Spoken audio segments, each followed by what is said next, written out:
What is going on, guys? It is Justin back here with another video, and today we are going to be reviewing Bring Her Back. So without further ado, let's get right into this.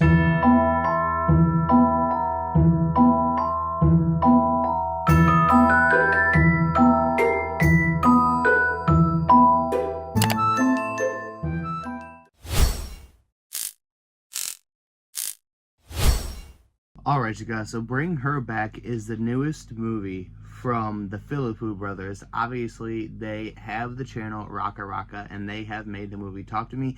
This is their second theatrical debut, I believe. And I'm going to give this movie a 5 out of 10. It is one crazy ride from dead parents, kidnappings, and possessions. This movie is one crazy watch. So if you want a good scare, I definitely recommend this one. Me personally, I prefer Talk to Me better. The beginning of this movie was kind of slow, but at the end of it, it picks up. So that's why I gave it a 5 out of 10. I found it to be average, but let's get right into it. So in the movie, we follow siblings Andy and Piper as they grieve the loss of their dad, and they are put into a foster home with a crazy lady named Laura. Now, Laura is also fostering another kid named Ollie. We'll get more into him later. But Ollie is always locked up in his room, and we later find out that he is possessed with some kind of creature to bring Laura's dead daughter back. So yeah, Andy and Piper come home to find their dad dead. And obviously they call the police and everything, and they are now put into foster care. And they were going to separate them at first, but then they put them together, and they moved in with this lady named Laura.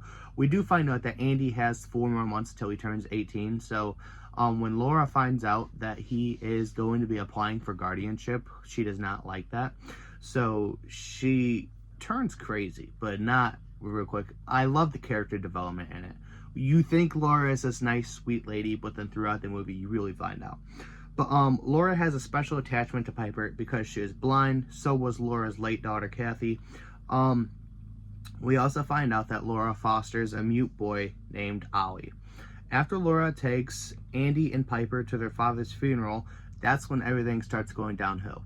Now, throughout the movie, we see that Andy wets himself at nighttime, and we are supposed to believe that it is because of the nightmares he's having of his dad dying. You know, he doesn't take showers because he's seen his dad dead in the shower. And if he does shower, he goes outside and washes with the hose and everything. But we find out that Laura pisses into a big, like, tea jar or whatever it's called, and she'll pour it on Andy at nighttime, which is weird. And then there will be times where Piper is sleeping, and she'll go and just punch her right in the eyeball. And then when Piper wakes up, Laura will act like Andy did it because she knows that Andy has an abusive past. So, continuing on, we find out that she's always keeping Ollie locked up in his room. So she leaves, and takes Piper with her, and they go on a girls' trip or whatever. So Andy thought it would be nice to let Ollie out of his room. And, you know, Ollie's just kind of like odd kid. He just stands there, doesn't really do anything. So Andy says to him, you know what, I want to get to know you more. We are siblings now. So here is a notepad. I'm going to have you write, and then I'll cut this fruit up. So he is giving the kid some fruit. And the kid takes the whole knife, and I believe Andy drops something, and he looks up, and Ollie has the knife in his mouth like this. It is so nasty. I had to look away on that scene. It's making my teeth hurt right now just talking about it, because, you know, he's like knocking his teeth out and is digging all up in here, and it's just disgusting talking about it. So then, obviously, rightfully so, Andy flips his shit. He tries to take Ollie to the hospital, and we didn't know it at first, but we do now. He drags Ollie across this white line, and when he drags him across it, he starts going crazy, screaming, crying, and he finally talks. So Laura takes Ollie back inside to her house, and she turns on this video. It's like a cult ritual or something, and she starts doing this random stuff to his head, and then he goes back to the mute boy that he was. Now, continuing on, a bunch of more crazy stuff happens with Ollie. There was one part where he was busted on the glass, and then he busted through, and he tore like an artery right here or somewhere in your arm, wherever, and he didn't feel it. I mean, he was just walking around with the blood just dripping down. And then it was so nasty because he would bite into wooden tables and like his teeth would go like pop out. It was disgusting. Then there was a scene where he would bite into his own arm and then he would pull his skin like all the way back, like how people would say like a fingernail would do. Like when you pull it, it would pull all. It was just disgusting. Then he would go around, he would hurt the cat, he would hug it real tight until it would start screaming and crying, and then he would eat chickens. And then we find out that Laura has her dead daughter inside of a freezer, so then he would eat her face off. It was just disgusting. But continuing on, we find out that obviously Laura is doing all this stuff to both of those kids. So Andy goes to CPS to try to stop it. So he's talking to this lady named Wendy, and she's like, oh, Laura would never hurt kids. You know, she used to work here, so, I mean, let me just call her up. And he goes, no, don't call her up, because if you call her up, obviously she's just going to say she's not doing it. I need you to come with me. And while he's doing it, he finds this missing kid poster that has Ollie on it, and his real name is Connor Bird. Now, we find out, this is basically the end of the movie, we find out that Andy and Wendy do get there. Wendy finds out that Laura is this crazy lady that she is, well, you know, claiming she's not. And she tries to leave, and they do the thing where she grabs onto her arm. Well, Wendy actually gets away. And she starts running with Andy to his car, and we think they're home free. We think they're getting back to CPS, right? No, Laura gets in her car, and she runs both of them over. She kills Wendy, and Andy is still alive. So then she takes Andy's face and just puts it into this mud puddle and just drowns him. So Wendy and Andy are both gone. So then she picks Piper up from this, I think it's something that blind kids do for sports or something. I don't know. But she picked her up, and she was saying to herself that she has to drown Piper in this pool if she wants to bring her daughter back. We find out that she has been doing this kind of like cult ritual thing with Ollie to bring her daughter back. Like, Ollie's walking around with like a pregnant stomach now. I mean, this kid was all abs. So he's got something inside of him. Now, Piper finds out that Laura is trying to sacrifice her, so she beats Laura up and runs away. And Ollie is chasing after her because the thing inside of him wants to get inside of Piper.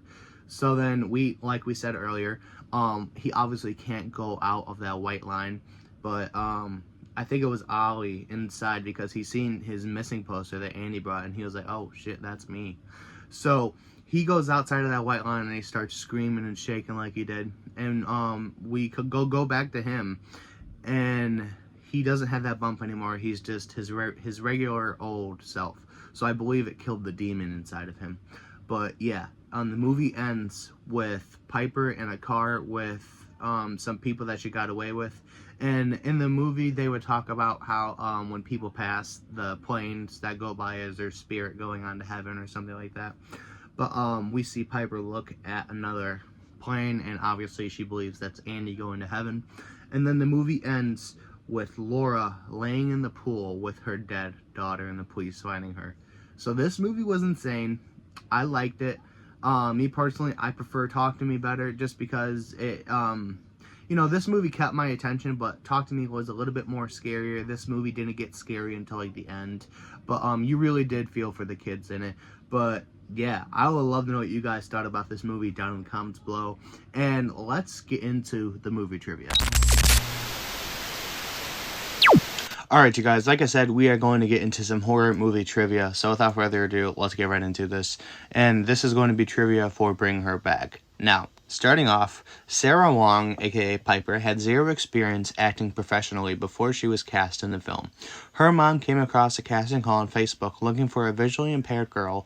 Wong was born with a columbo and microplasyloma, which left her with limited sight. Now, that is actually very interesting and actually very cool because with zero acting experience, she was actually very, very good in this movie, and you couldn't even tell. So yeah, continuing on, Jonah Wren Phillips, who plays Ollie/Connor, is the real-life son of Stephen Phillips, who plays Andy and Piper's father. That is actually very interesting. Very cool. Continuing on, this next one I really like. It says right here, the Philipou Brothers revealed they found a small way to tie their breakthrough hit Talk to Me with this film where they exist in the same world. They hint that something is coming soon that would tease the connection. It all happens on this one street. Michael quips, don't buy a house on that neighborhood. Danny warns, laughing, the demon that possesses people in Talk to Me are predatory spirits and lost souls, but in Bring Her Back, Laura says it's an angel that is in Oliver, and the Philippous tend to agree. Oliver is not good or bad, Michael says. He's committing this miracle. He's bringing back a lost loved one.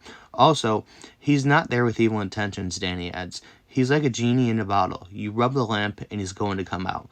Now that is actually very interesting. Talk to Me and Bring Her Back take place in the same universe and on the same street. That is actually very, very cool.